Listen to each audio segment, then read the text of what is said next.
It's 2024 and everyone is trying to figure out what villas cost in Goa and how pricing works.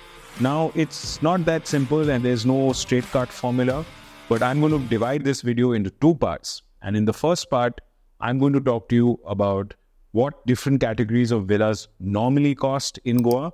And in the second part of this video, I'm going to try and educate you on the 6 factors that will normally impact villa pricing. If you pay attention and you study those 6 factors, you'll be well placed to come to an assessment of what those villas will cost without any external help. So whether you're a developer or you're a home buyer, this puts you in a very well-informed position to move forward with your home decision in Goa.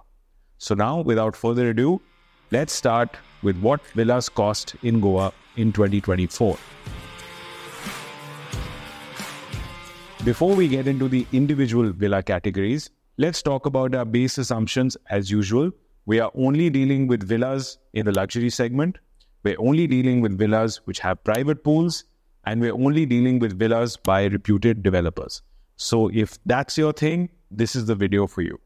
Now we start with the first category, that is 3-bedroom gated community villas. These will normally be built on plot sizes that range from 180 square meters to 350 square meters, and the price range on these can be anything from 4.5 to 10 crores.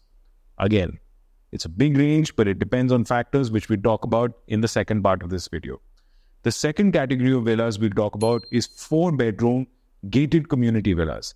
Now, these will normally be built on plot sizes that are anything from 250 square meters going up to almost 500 square meters. The prices on these can range from 5 to 10 crores. Now, after this, we're going to talk about the next category of villas, which is freehold villas. Now, freehold villas are completely independent villas that are built on their own independent freehold plot of land. It's one plot, one house. They will normally be built on plot sizes ranging from 350 to about 800 square meters of land, and these can cost anything from 8.5 crores all the way up to 18, even 20 crore rupees. The next category of villas we're going to talk about are the mansions. Now, in our book, a mansion is something that has to be built on at least 1,000 square meters of land, and the pricing on these can start somewhere around 18 crores, and there's really no limit to where it can go. So this gives you a very simple guideline of what things can cost in Goa depending on how many bedrooms, whether it's gated community, whether it's freehold, whether it's a mansion, so on and so forth. But now we move on to part 2 of this video. Part 2 of this video is my humble attempt at trying to give you the insider tips and tricks that we use in the industry to try and assess what a villa should cost when it goes to the market. Now, there are 6 factors that play a role here. First and foremost, location, location, location. It's not 3 factors, it's just the one. The second thing is the plot size. The third thing is the type of plot. Is it a gated community plot or is it an independent freehold plot? The fourth thing we look at is the super built-up area. The fifth thing that we look at is the construction stage. Is it under construction? Is it ready to move in? That too plays a role. And sixth, and certainly not the least, special factors such as a view. Now, sometimes the added candy of a home having a certain view throws all the other calculations straight out the window. So if you're looking for a home, these are the 6 factors that you need to consider. So now let's put all of this into an example. Let's say you're looking at a home on Instagram, it's in Asagaon, it's ready to move in, it has a field view, the pool looks fantastic, it's everything that you could possibly want in a home. It's also on an independent plot, it's like 600, 700 square meters, and it really looks like the kind of home you want to buy. Now, before you start building dreams about this home, you might want to read between the lines. For example, it's Asagaon. Asagaon is one of the most expensive places to own a home in Goa. Therefore, location, which is one of the 6, it plays a big factor. The second thing is, it's ready to move in, which again means that someone has spent their own money, built the house, and now they're looking to sell it. Under construction works differently because normally the construction is happening with your money because you pay in stages. So again, the fact that it's ready to move in is also one of the 6 factors which is going to play a major role. The third thing is it has a view. It's a field view. It's not something that's easy to get today. It's a rare thing, and therefore that's also going to jack up the price. Fourth, the built-up area. It's not a major factor for a homeowner. It's more what the builder will use to jack up the price, saying that, look, it's a very big house. The constructed area is very large. It's a small factor as far as a buyer is concerned, but builders will often use it to say that that's why the house costs X. So keep that in mind as well.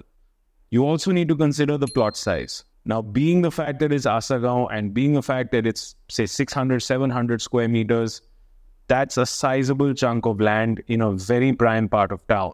So that's also going to play a very large role in jacking up your price.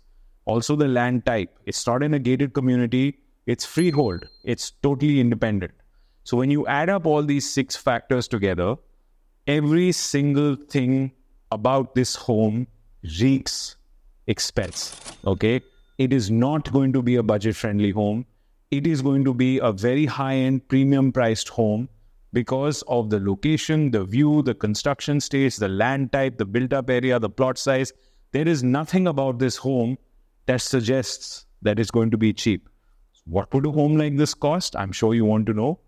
Anything in the ballpark of 15 to 20 crore rupees is something that a builder could ask for a home like this. Now, let's take this in a different direction. Let's say you're looking at a home that's not in Asagaon. Let's say you're looking at an under-construction home in Aldona, which is further away from the beaches, further away from the action, quieter part of town, land is cheaper. The home is under construction. It's not ready yet, okay? It's something which is, let's say, at foundation stage, okay? It's still freehold land and it's under construction. So it's not like it's fully ready. There's still a ways to go and the developer has reached, let's say, excavation stage.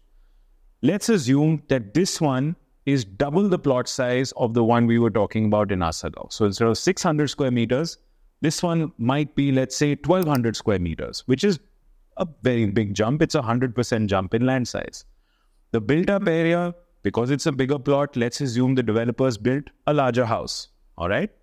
So let's say that the built-up area is larger than what you were probably looking at in the Asagaon house. Now, whether there's a view, let's assume there's no view whatsoever. It's just a quiet green area. There's no field view, no river view, no sea view, no nothing. It's just a peaceful view in a quiet location, and that's all you're going to get, all right? Now, what do you think a house like this would cost? Keep in mind, Asagaon, with half the plot size, we gave you an estimate of something between 15 to 20 crores. Now, we're talking about double the plot size, a larger built-up area, and basically a similar quality of construction, but this one is under construction instead of being ready-made. The difference will shock you because this home that I've just described, being twice as large, will probably cost you anything between 16 to 20 crores. Basically, it'll cost you the same.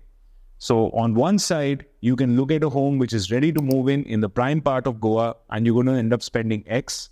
On the other side, you can look at a home which is in a less prime part of Goa, which is double the size, and you're probably going to end up spending exactly the same amount of money. That's how pricing works in Goa. So if you have any questions about what I've said, you have clarifications that you need, feel free to reach out in the comments. We'll be happy to help you. But I hope this gives you some idea of how the 6 factors I talked about influence pricing in Goa. So the next time you're browsing through Instagram and you see a house that catches your eye and your budget is X, you want to know if this house is anywhere near that budget, you can figure it out yourself. I hope this was helpful. I'll see you next time. Thank you.